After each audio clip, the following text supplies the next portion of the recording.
សួស្តីបងប្អូននៅក្នុងបណ្ដាញសង្គមជាទីស្រឡាញ់ជាទីរាប់អានថ្ងៃនេះជាថ្ងៃសិលជាងខ្ញុំយកអង្គគុជត្រីមួយអង្គទៀតដែលតូចជាងអង្គមុនយកមកដាក់លើដើមចេកសាកមើលដែរតើលោក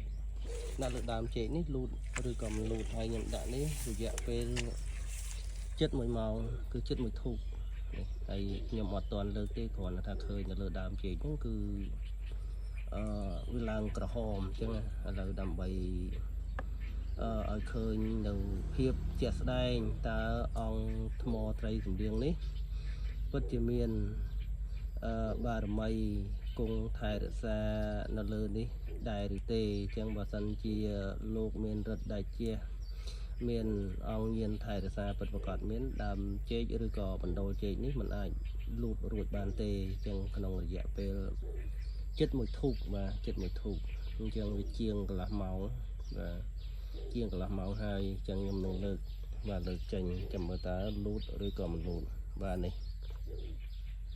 បណ្ដូលចេកឡើងខ្មៅបាទហើយមិនលូតទេបាទគឺនៅរៀបស្មើបាទ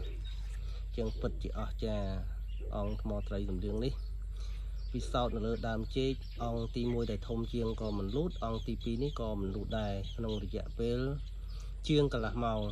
បាទគឺបើយើងវាស់ធូបគឺចិត្តមួយធូបបាទចិត្តមួយធូបតែម្ដងបាទសូមអរគុណនិងសូមជម្រាបលា